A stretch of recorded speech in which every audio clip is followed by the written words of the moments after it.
Hello, and welcome to Off the Grid, a podcast about leaving social media without losing all your clients. I'm Amelia.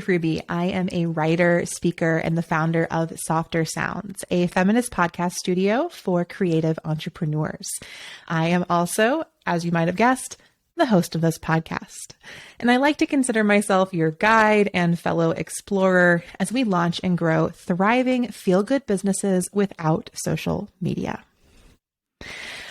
We are currently in part 2 of season 1 of Off the Grid. And if you're just tuning in, I cannot urge you enough to go back and listen to everything we shared in part 1 of the podcast. I walked you through some myths about social media for small business owners, how I left Instagram and you can too, my favorite way to create a fun, feel-good marketing plan for your business, how you can use a framework that I call the necessary, nice, and ideal framework to embed radical generosity in your business without burning out. And I had a great conversation about cultivating energetic sovereignty and email as a marketing love language with my friend Mary Grace Allardyce. That was all part 1 of season 1. And then we kicked off part 2 last week with an episode where I opened up the metaphorical doors and windows to Softer Sounds, and I shared with you my top 10 marketing practices for growing our audience and marketing our business.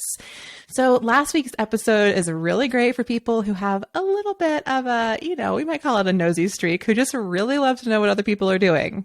I'm one of those people. So if you haven't caught that episode yet, highly suggest listening to everything that we've shared so far. And then today, we are going to talk about 3 ways that podcasting can radically change your marketing.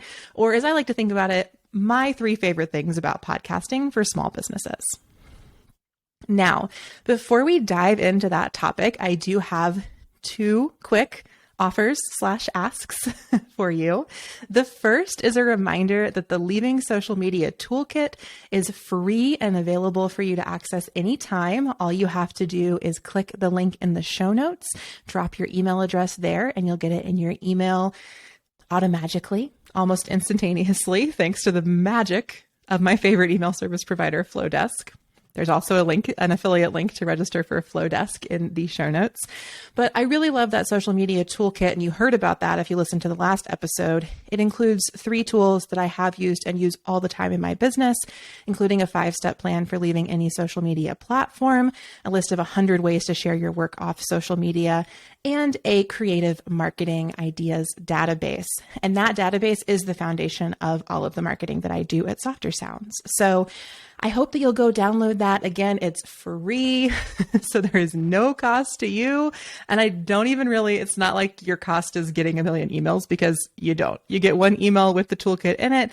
And then every few weeks, I send you an update about what's happening on the podcast so you can remember to tune in. So that link is in the show notes, or you can head to softersounds.studio/byeig, that's BYEIG, and download the toolkit today.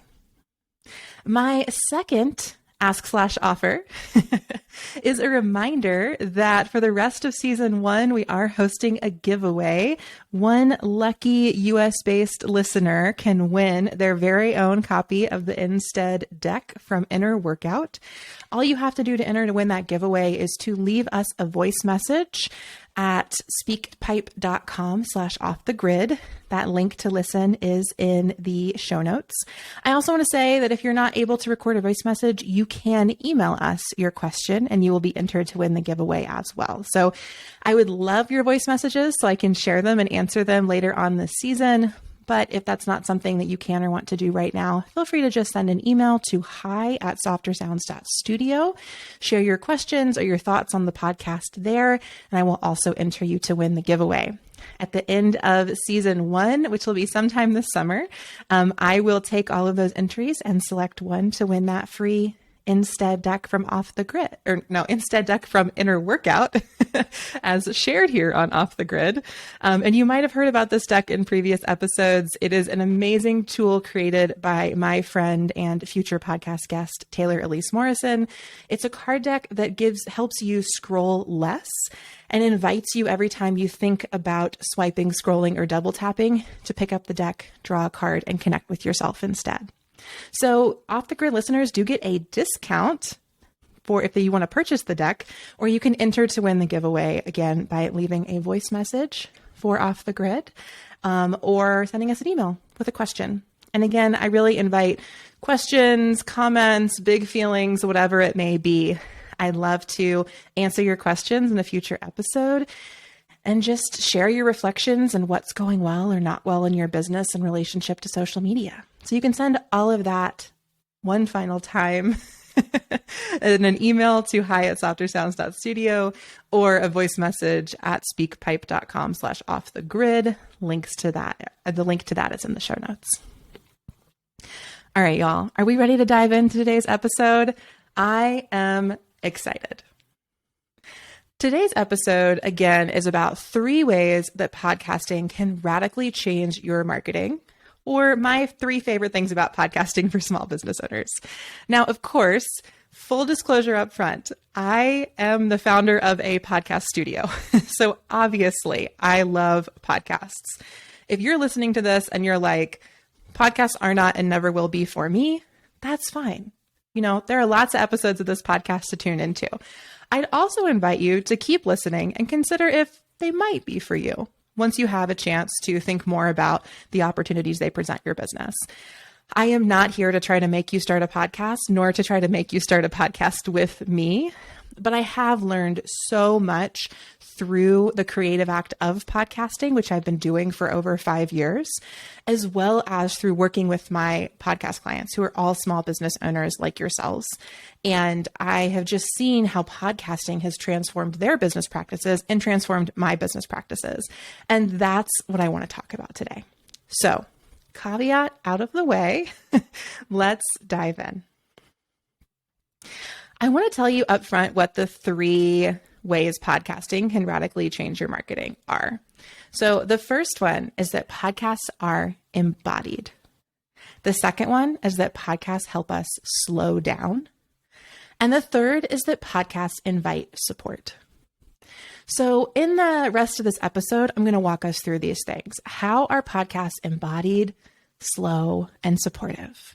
It feels good to me just to say that, and I'm really excited to dive into each one. But if you're one of those listeners who I've heard from who is like taking notes, there are your 3 headlines right up front. Now you can drop your bullet points in between. Gosh, I used to be a teacher. Can you tell I used to be a teacher?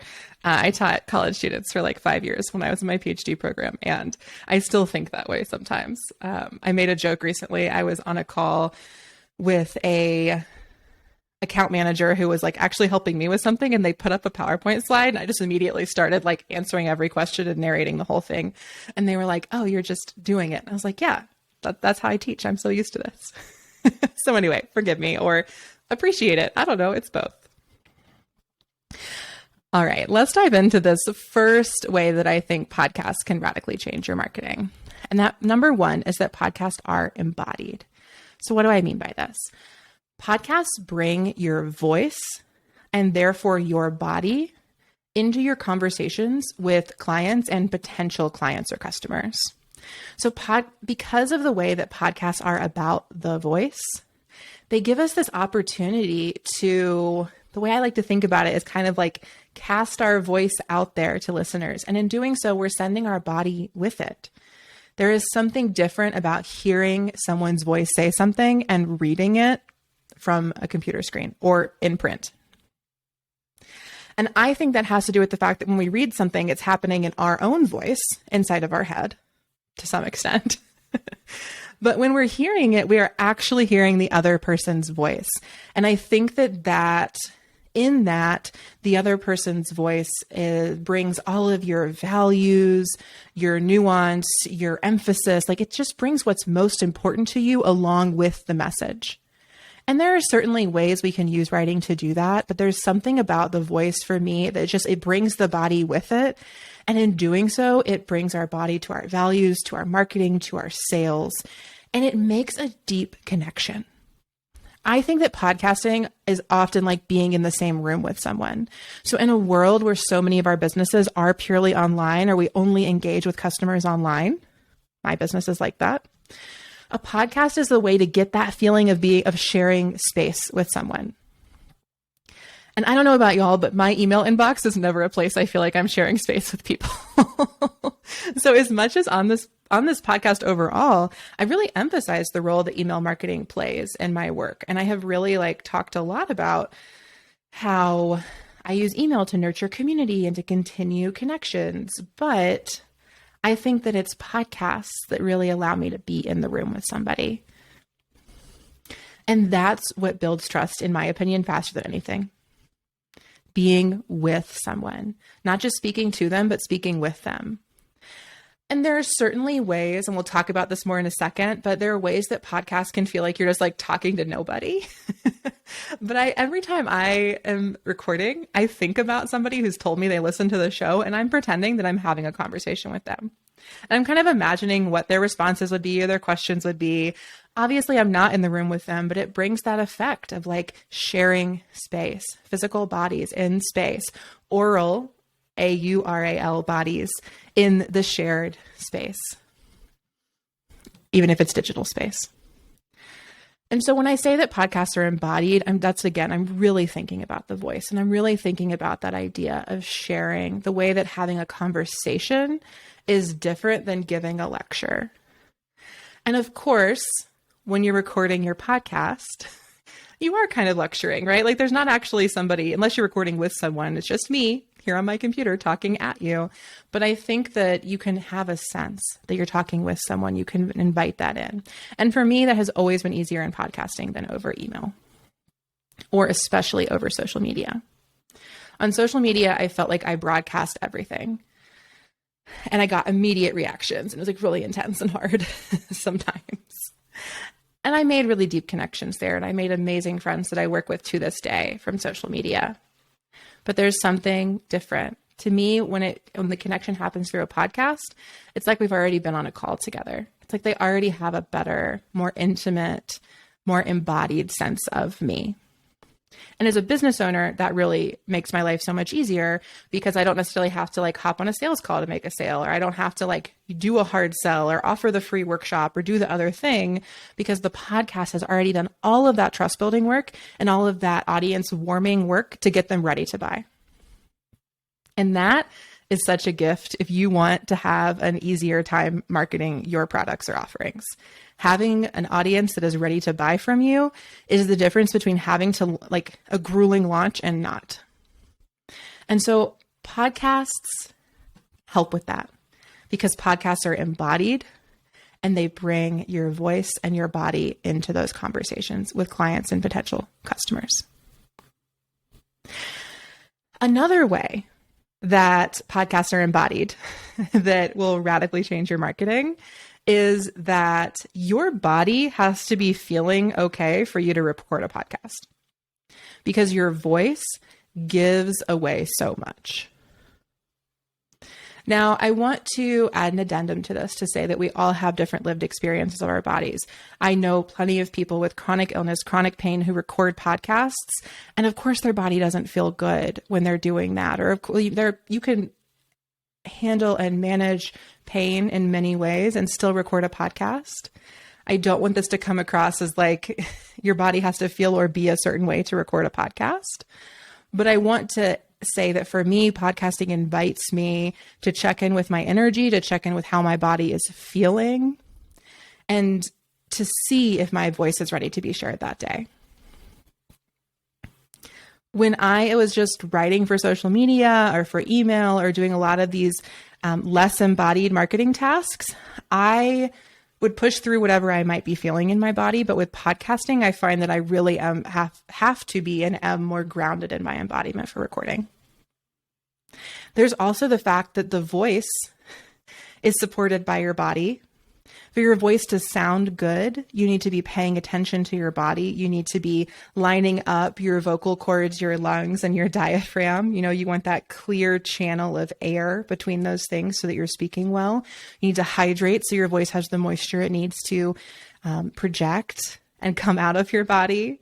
So I think that podcasting, because it is a spoken medium, invites us to check in with our body in a way that some more writing-based marketing tools do not necessarily require or invite that check-in. And again, you can podcast no matter how your body feels or is, but I just love that podcasting invites me to check in a different way. And like, for every time I've written an email, like hunched over and like in a totally gross position for my body, like I finish and I'm like, wow, I feel horrible. I've never recorded a podcast episode and at the end been like, wow, I feel horrible. Because as I'm recording, I always have to be checking in and I have to be adjusting my body. So in that sense, I really appreciate how podcasts are embodied there too. It's embodiment that is a great check-in for me and my body.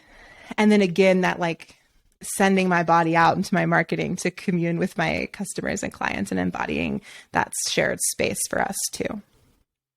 So that's number one. Podcasts are embodied, and that's one way that they can radically change your marketing.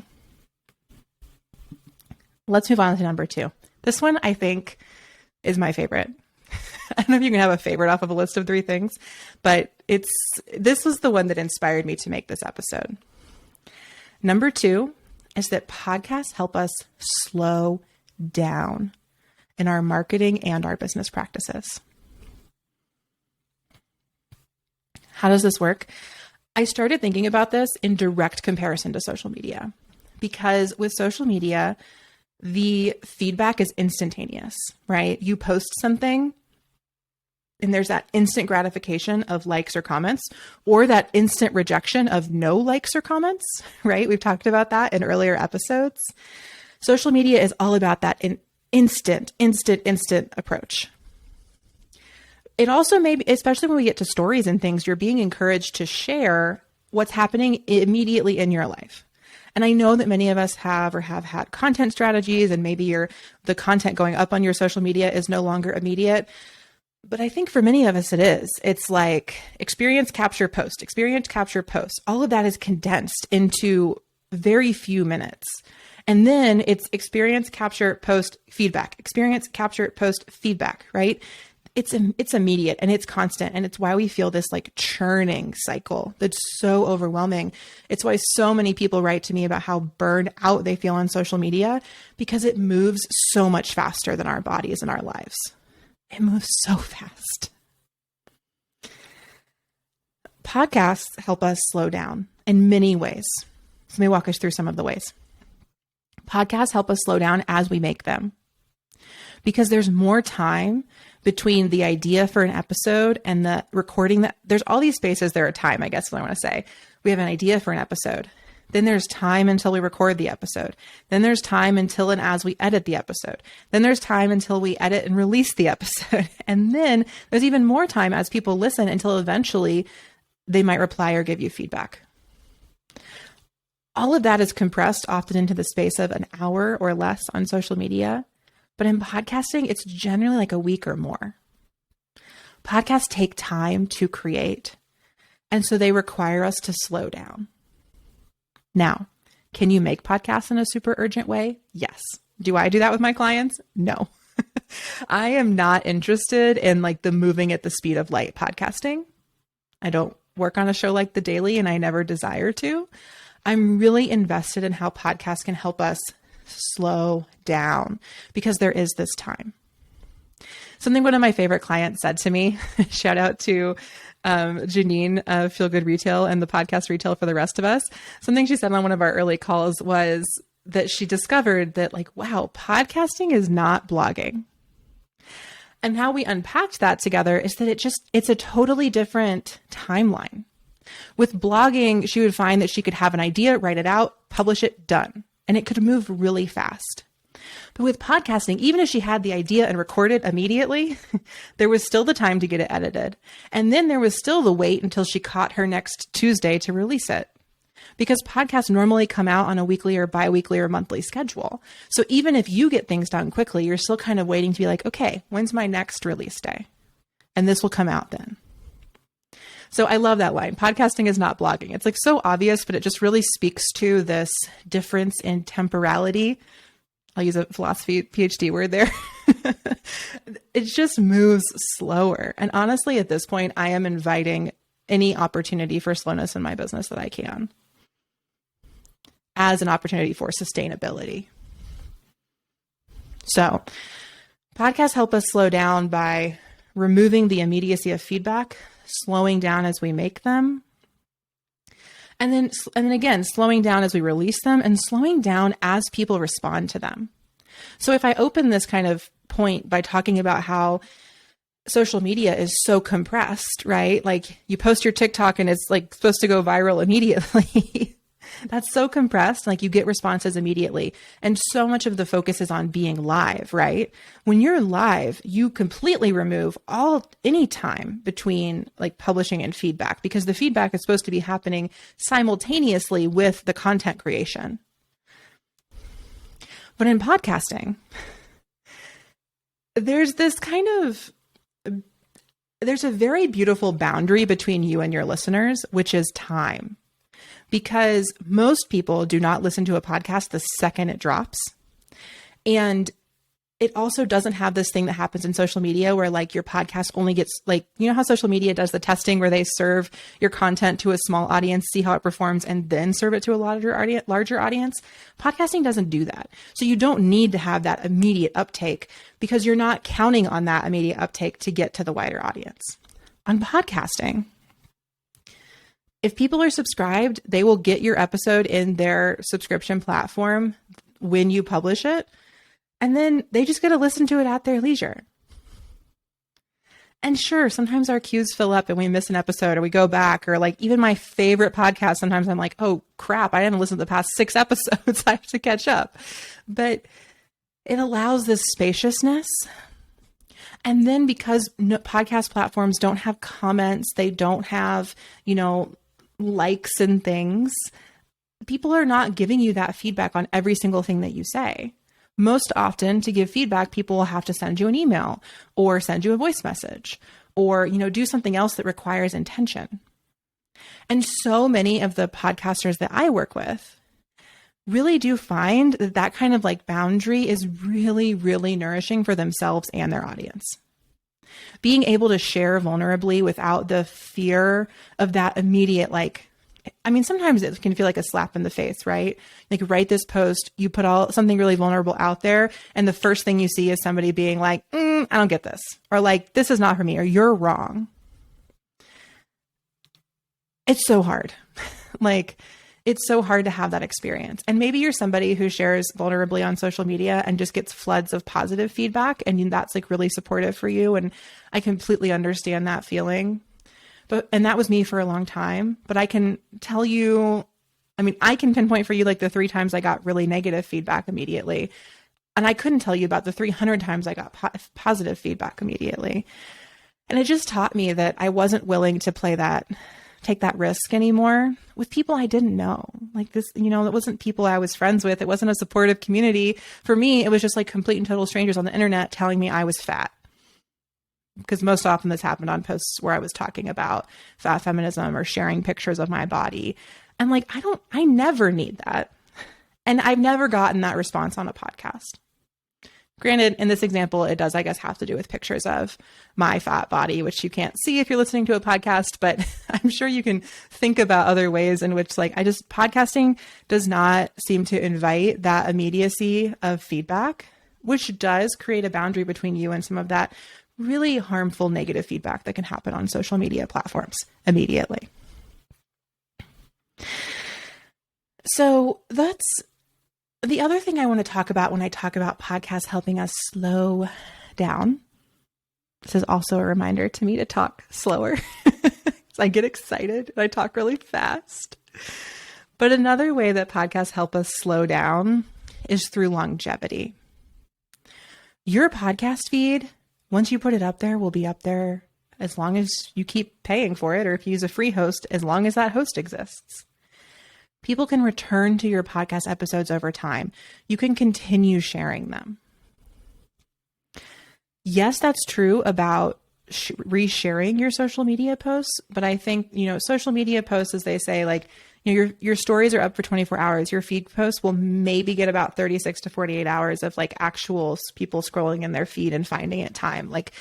Social media's timeline is designed to just be new. But podcasting isn't about like the newest thing in the feed. Often the way people listen to podcasts, and there's data to show this, is like they pick their favorite shows and they'll listen to many episodes from those, regardless of when it happens, when they came out. The content just has so much more longevity in podcasting.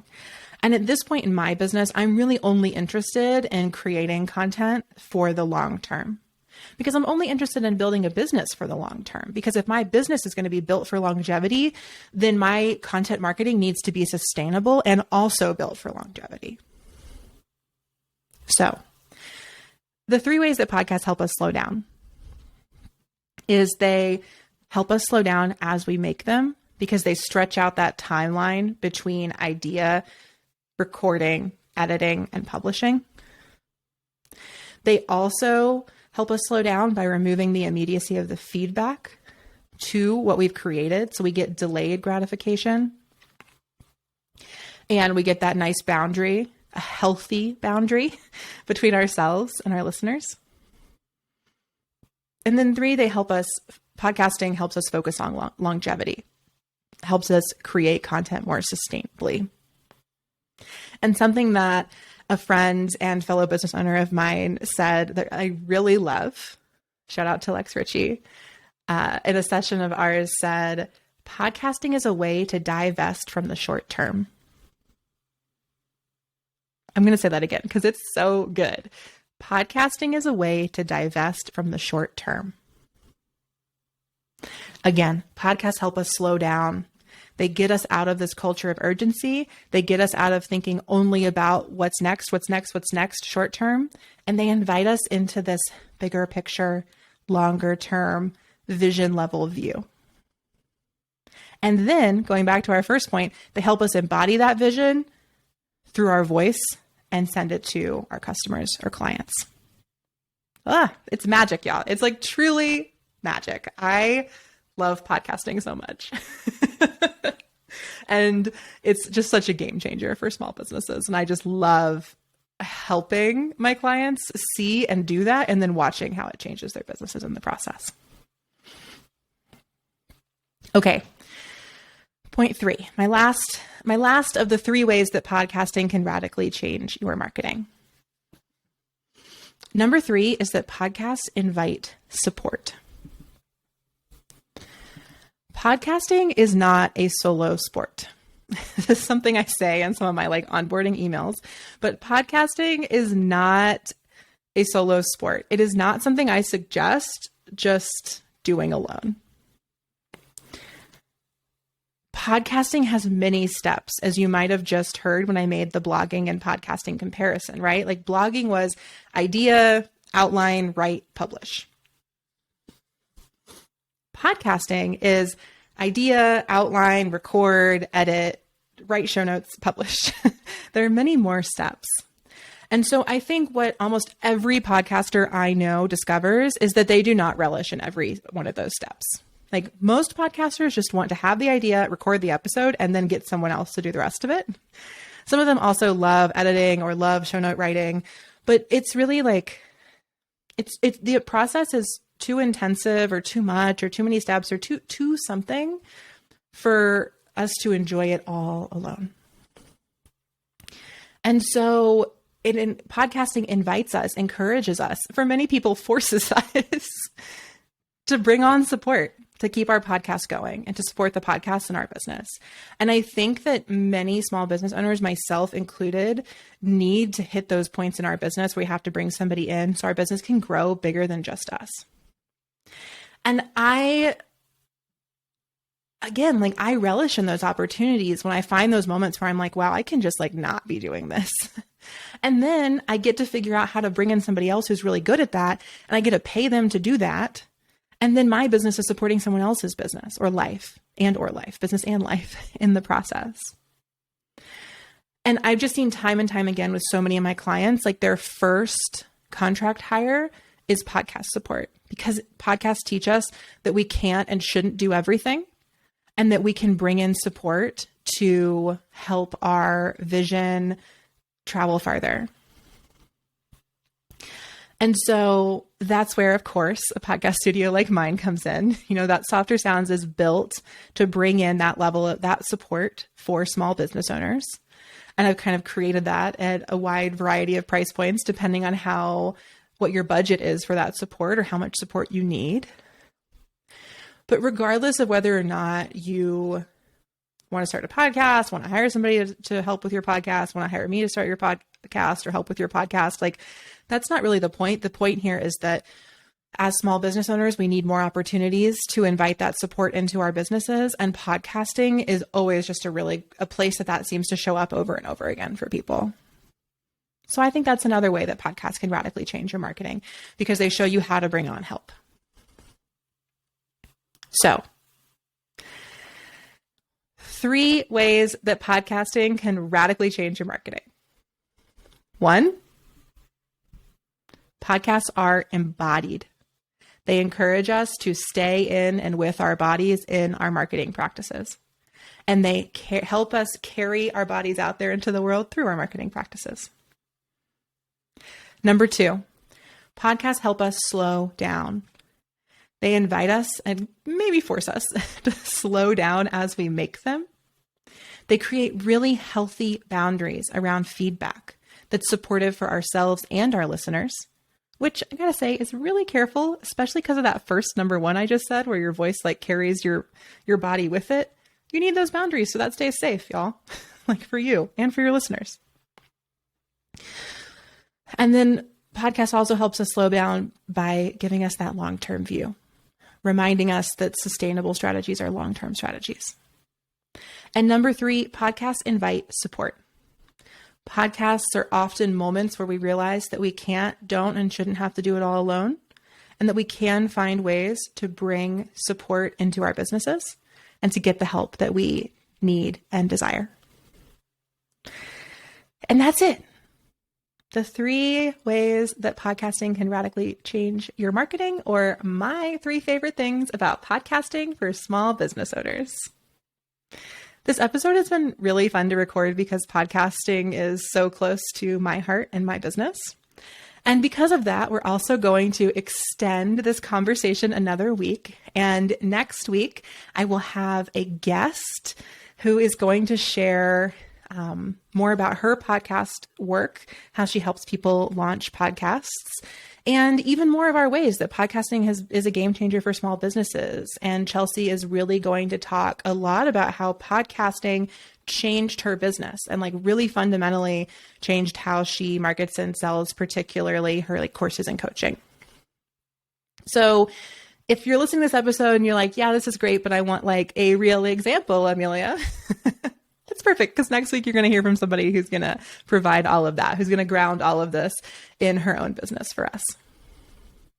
So as always, I'm going to encourage you to download the free Leaving Social Media Toolkit, to leave me a voice message, a question, a comment, a feeling at the link in the show notes, or to send an email to hi@softersounds.studio with those same things or anything else you want to share. I can't wait to share my conversation with Chelsea with you in the next episode, and then to talk more with other guests about more non-social media marketing strategies and part 2 of this season. And until then, y'all, I'll see you off the grid. Bye for now.